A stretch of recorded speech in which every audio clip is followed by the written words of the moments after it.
दोस्तों, अगर हम भारत की राजनीति की सबसे चर्चित और विवादित शख्सियतों की बात करें तो राहुल गांधी का नाम जरूर सामने आता है। अशोक गहलोत जी ने यहां पे कुंभकर्ण लिफ्ट योजना का पैसा दिया था। कुंभकर्ण लिफ्ट योजना का पैसा दिया था।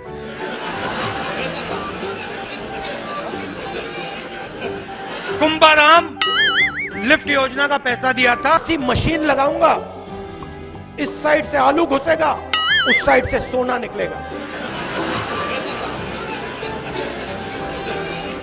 उनके समर्थक उन्हें एक संवेदनशील और दूरदर्शी नेता मानते हैं, जबकि उनके आलोचक उन्हें अनुभवहीन और वंशवादी राजनीति का प्रतीक कहते हैं। लेकिन सच यह है कि राहुल गांधी का जीवन केवल राजनीतिक मंच तक सीमित नहीं है। इसमें गहरी पारिवारिक विरासत, दुखद हादसे, सुरक्षा का बोझ, अंतर्राष्ट्रीय शिक्षा और निजी अनुभवों का एक अनोखा संगम शामिल है। इस वीडियो में हम राहुल गांधी के जन्म से लेकर और वर्तमान स्थिति और भविष्य में उनके प्रधानमंत्री बनने की संभावना के बारे में चर्चा करेंगे कि किस तरह एक बच्चा असाधारण परिस्थितियों में पला बढ़ा और आगे चलकर भारतीय राजनीति का सबसे चर्चित चेहरा बना। राहुल गांधी का जन्म 19 जून 1970 को दिल्ली के होली फैमिली हॉस्पिटल में हुआ। उनका जन्म भारतीय राजनीति के सबसे शक्तिशाली और प्रतिष्ठित परिवार में हुआ, जिसे हम नेहरू गांधी परिवार के नाम से जानते हैं। इनके परदादा जवाहरलाल नेहरू भारत के पहले प्रधानमंत्री थे। दादी इंदिरा गांधी भारत की पहली महिला प्रधानमंत्री थी। पिता राजीव गांधी भारत के छठे प्रधानमंत्री थे। माता सोनिया गांधी इटली में जन्मी, बाद में भारतीय राजनीति की सबसे मजबूत नेताओं में से एक बनी। यानी राहुल गांधी का बचपन किसी साधारण परिवार में नहीं, बल्कि एक ऐसे घर में बीता जहां राजनीति ही जीवन का केंद्र थी। राहुल गांधी की एक छोटी बहन भी है, प्रियंका गांधी वाड्रा, जो आगे चलकर खुद भी राजनीति में सक्रिय हुई और आज कांग्रेस की प्रमुख चेहरों में गिनी जाती हैं। राहुल गांधी का बचपन जितना प्रतिष्ठित परिवार में बीता, उतनी ही कठिन और खतरों से भरा हुआ भी रहा। जब राहुल छोटे थे तब देश में उनकी दादी इंदिरा गांधी प्रधानमंत्री थी। प्रधानमंत्री के आवास में रहना मतलब चारों तरफ सुरक्षा, मीडिया की नज़रें और राजनीतिक माहौल। 1984 में जब राहुल गांधी 14 साल के थे, तब उनकी दादी इंदिरा गांधी की हत्या कर दी गई। इस घटना का गहरा असर राहुल और उनके पूरे परिवार पर पड़ा। सुरक्षा कारणों से राहुल और प्रियंका की पढ़ाई सामान्य बच्चों जैसी नहीं रह गई। उनकी पढ़ाई लिखाई के दौरान अक्सर सुरक्षा एजेंसियां और गुप्तचर विभाग सतर्क रहते थे। यही वजह रही कि राहुल का बचपन आम बच्चों जैसे स्वतंत्र नहीं था। राहुल गांधी की शुरुआती पढ़ाई सेंट कोलंबियास स्कूल दिल्ली से हुई। यह एक प्रतिष्ठित कैथोलिक स्कूल है जहां देश की कई बड़ी हस्तियों ने पढ़ाई की है। इसके बाद उन्हें द दून स्कूल देहरादून भेजा गया। दून स्कूल भारत का एक बेहद मशहूर बोर्डिंग स्कूल है, जहां परंपरा और अनुशासन पर विशेष ध्यान दिया जाता है। यहाँ पढ़ना किसी भी छात्र के लिए गौरव की बात मानी जाती है। लेकिन 1984 में इंदिरा गांधी की हत्या के बाद हालात अचानक बदल गए। सुरक्षा एजेंसियों ने माना कि राहुल और प्रियंका को स्कूल में पढ़ाना सुरक्षित नहीं। उन्हें खतरे से बचाने के लिए उनकी पढ़ाई घर पर कराई गई। राहुल गांधी ने कॉलेज की पढ़ाई की शुरुआत दिल्ली के सेंट स्टीफन कॉलेज से की। यहाँ उन्होंने इतिहास विषय में दाखिला लिया, लेकिन कुछ समय बाद वे विदेश चले गए। पहले उन्होंने हार्वर्ड यूनिवर्सिटी USA में पढ़ाई शुरू की, लेकिन 1991 में जब उनके पिता राजीव गांधी की हत्या हुई, तब सुरक्षा कारणों से उन्हें अमेरिका से हटाकर फ्लोरिडा की रोलिन कॉलेज में शिफ्ट कर दिया गया।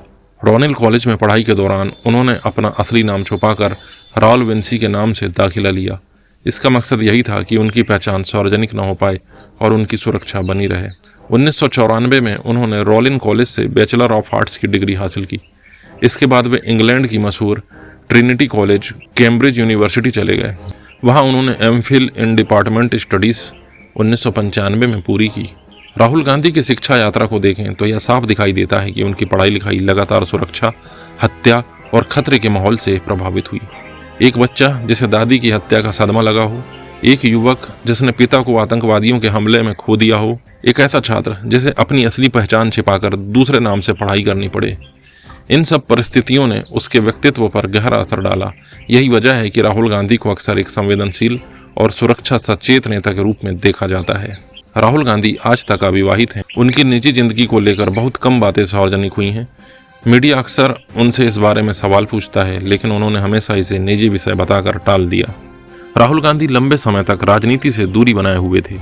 उनकी पढ़ाई लिखाई विदेश में हुई और वे अधिकतर समय राजनीति से बाहर रहे। लेकिन 2000 के दशक की शुरुआत में कांग्रेस पार्टी को एक ऐसे चेहरे की तलाश थी जो युवा हो, जो पार्टी के लिए भविष्य की उम्मीद बने और जो गांधी नेहरू परिवार की परंपरा को आगे बढ़ा सके।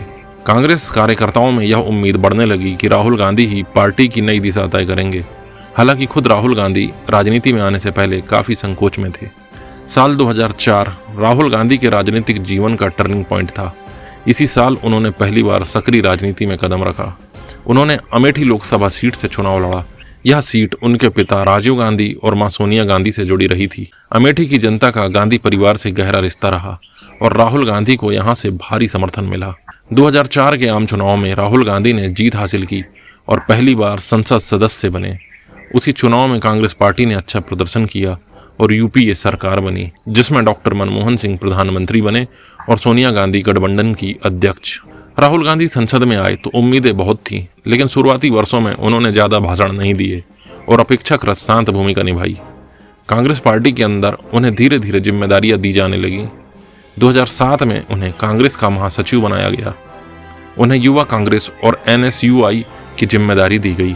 इस दौरान उन्होंने कांग्रेस की छात्र और युवा शाखाओं को मजबूत करने के लिए आंतरिक चुनाव की शुरुआत की। उनका मानना था कि संगठन में लोकतांत्रिक प्रक्रिया होनी चाहिए। साल 2009 में राहुल गांधी और कांग्रेस दोनों के लिए बड़ा साल था।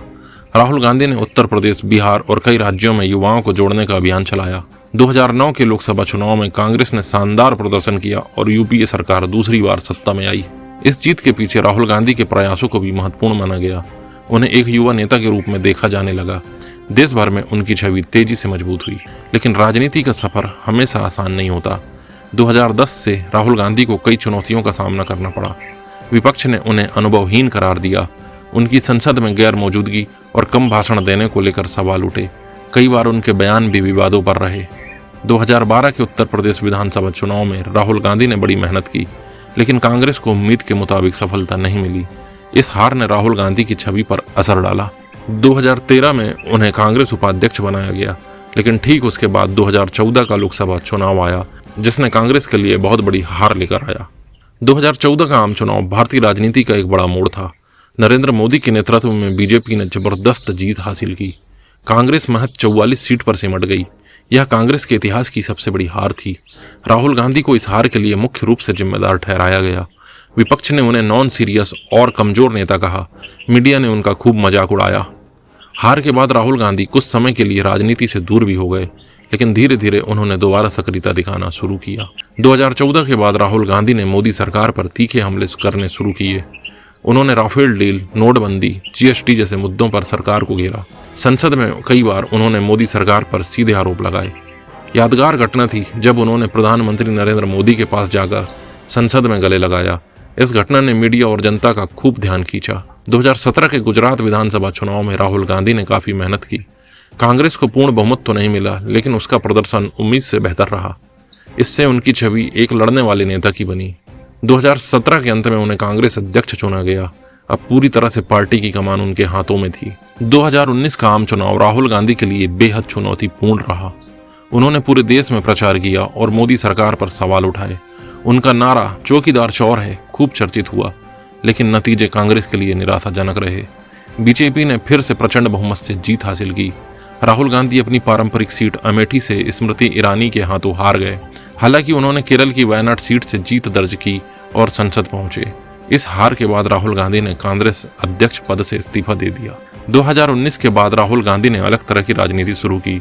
उन्होंने भारत जोड़ो यात्रा निकाली, जिसमें पैदल चलकर देश भर की जनता से जुड़े। इस यात्रा के दौरान उनकी छवि एक जमीनी नेता की बनी। उनके लंबे पैदल मार्च, साधारण जीवन शैली और जनता से सीधे संवाद ने उन्हें एक नया राजनीतिक पहचान दी। भारत जोड़ो यात्रा के बाद राहुल गांधी की लोकप्रियता फिर से बढ़ी। लोग उन्हें एक गंभीर नेता के रूप में देखने लगे, खासकर युवा और किसान तबका। आज राहुल गांधी विपक्ष की राजनीति में सबसे प्रमुख चेहरा हैं। वे बीजेपी और नरेंद्र मोदी पर लगातार हमले करते रहते हैं। संसद से लेकर सड़क तक उनकी सक्रियता साफ दिखाई देती है। सोशल मीडिया पर भी उनकी मौजूदगी मजबूत हुई है। हालांकि आलोचक अभी भी उन्हें कमजोर बताते हैं, लेकिन समर्थकों के लिए वे सत्य की राजनीति करने वाले नेता हैं। राहुल गांधी भले ही भारत के सबसे बड़े राजनीतिक परिवार से आते हों, लेकिन उनका निजी जीवन हमेशा से निजी और रहस्यमय रहा है। वे मीडिया से दूरी बनाए रखते हैं और अपने निजी रिश्तों पर कभी खुलकर बात नहीं करते। उनकी छवि एक लोनर यानी अकेले रहने वाले इंसान की रही। राहुल गांधी अक्सर कहते हैं कि उनके लिए प्राइवेसी सबसे महत्वपूर्ण है। राहुल गांधी की शादी अभी तक नहीं हुई है। कई बार उनसे मीडिया ने यह सवाल पूछा है, लेकिन वे हमेशा मुस्कुराकर टाल देते हैं। कभी कभी उनका नाम विदेशी मित्रों के साथ जोड़ा गया, जैसे कि एक समय पर उनकी दोस्त वेरोनिका का नाम चर्चाओं में रहा। लेकिन राहुल गांधी ने कभी सार्वजनिक रूप से किसी रिश्ते की पुष्टि नहीं की। उनकी मां सोनिया गांधी और प्रियंका गांधी वाड्रा ही उनके सबसे करीबी हैं। अक्सर उनके राजनीतिक और निजी फैसलों में परिवार का प्रभाव दिखाई देता है। राहुल गांधी साधारण कपड़े पहनना पसंद करते हैं। सफ़ेद कुर्ता पैजामा और स्नीकर्स उनकी पहचान बन गई है। उन्हें यात्रा करना, किताबें पढ़ना और फिटनेस पर ध्यान देना काफ़ी पसंद है। उनकी छवि एक साधारण लेकिन विशेष पृष्ठभूमि वाले इंसान की है। राहुल गांधी खुद को आदर्शवादी नेता मानते हैं। उनकी राजनीति में कुछ खास बातें हमेशा दिखाई देती हैं। गरीब और किसानों पर फोकस। वे बार बार किसानों, मजदूरों और छोटे व्यापारियों की बात करते हैं। कर्ज माफ़ी, न्यूनतम समर्थन मूल्य, रोजगार के अवसर, इन मुद्दों पर वे लगातार आवाज़ उठाते आए हैं। युवा और शिक्षा पर जोर। राहुल गांधी मानते हैं कि भारत की ताकत युवा है। उन्होंने युवा कांग्रेस और NSUI में चुनाव की व्यवस्था करवाई। वे चाहते हैं कि संगठन में वंशवाद कम हो और प्रतिभा को मौका मिले। राहुल गांधी मोदी सरकार पर अक्सर आरोप लगाते हैं कि लोकतंत्र खतरे में है। वे स्वतंत्र न्यायपालिका, स्वतंत्र मीडिया और स्वतंत्र संस्थानों की वकालत करते हैं। उनकी राजनीति सबको साथ लेकर चलने वाली है। वे अल्पसंख्यकों, दलितों, आदिवासियों और पिछड़े वर्ग की बात मजबूती से रखते हैं। राहुल गांधी का राजनीतिक जीवन विवादों से भी खाली नहीं रहा। कुछ बार उनके विरोधियों ने यह आरोप लगाया कि उनके पास विदेशी नागरिकता है या उन्होंने विदेशी कंपनियों में काम करते समय गलत जानकारी दी थी।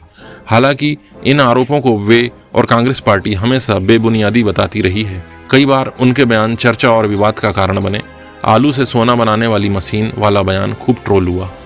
पप्पू कहकर उनका मजाक उड़ाया जाने लगा। 2019 में चौकीदार चोर है का नारा। राफेल डील को लेकर उन्होंने मोदी सरकार पर आरोप लगाए और यह नारा दिया।